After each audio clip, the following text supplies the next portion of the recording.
in some countries, sport is like the national pastime. That's But in true. the Philippines, some might say that pageantry is the pastime. That's true. You know what? In the Philippines, we have pageants all over the places. Yes, we have pageants in the barangay, in school, national, local. That's why we really love Miss Universe. It's like it's giving pride and putting the Philippines back on the pedestal. That's why there's an added pressure as a candidate coming from a pageant-loving country. But it's a good pressure. I always look up to our former Miss Universe Philippines. They really did well in the competition. And now this is my time to show who I am, to offer what Rabiya can show to the rest of the universe. So I'm very happy, and at the same time, I'm excited to make all my kababayans proud. And hopefully I do. Why do you think it is that the Philippines love pageants? They have appreciation for beauty. We do love pageant because we used to think that we wanted to be included in the world, I have to be honest, in the Philippines, my skin color used to be not the standard of beauty. I was obsessed whitening my skin because these are the kinds of beauty queen we see on the mainstream. But things were different now. That's why I'm very proud to be a morena. In the Philippines, we call it morena. It's brown skin girl. And to be able to represent, my color, my identity as a true Filipina. Tell me about your journey to being crowned Miss Philippines. That, in a world that, in a country, I should say, that loves pageants. That must have been a very intense process. Tell me about, your journey to being Miss Philippines. Well, my journey was crazy. You know what? I started to be a dark horse. Nobody noticed me. Nobody knows I was in the competition up until the preliminary and the coronation night. And when I won, I received different comments. Of course, there were people who didn't expect me to do well, who think that I cheated. That's why I need to redeem myself in Miss Universe. I really need to do well in this competition. And the thing is, I love pressure. I love criticism. I get better every day with that. You tell me I cannot do that, I turn to you and I'm going to say that, no, I can do it for myself. Good for you. So how does it feel then to be on the global stage? How do you feel to be here in this month, right now?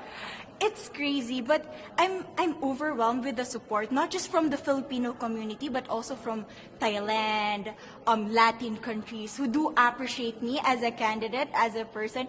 It motivates me that I am beautiful, I can offer so much in this world, and when somebody believes in you, it gives you that extra energy to really do well and perform well. Do you have a sense with the girls, all of the girls competing, you're competing, but is there a sense of camaraderie with all of the girls? Is there a real spirit to, sort of motivate each other to do better? You know what? I have a different idea about Miss Universe. I thought it's going to be very competitive, in a healthy way, well, of course. But now I can see every girl helping each other, from fixing those hairs, from trying to zip up those outfits. It speaks of the closeness and the kind of camaraderie that we want to have.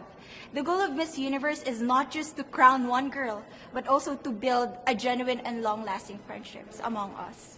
Would you say within the Miss Universe world, the contestants, is there a sisterhood? Are you sisters? There is sisterhood. I can say I was able to talk to different representatives from different backgrounds, different cultures. And despite our differences, there's so much to be highlighted in what binds us together. And that is because we want to empower women. We want to have our advocacies. We want to speak for the things that we love. And that's a celebration of women and the beauty that we have. So coming out of this week, obviously you would love to be crowned Miss Universe. Of course. And that would be wonderful, of course, for any of you. But what else will you take out of this week? What do you think you'll feel at the end of this week, regardless of the result? How will you be a different person? It's the growth and the development that I was able to have during preparing for this dream. I will be honest, there was a moment that I lost my identity. because I was put under pressure. I was in that position in which I feel like I'm not good enough. I'm not a good representative of my country, but I was able to bounce back stronger.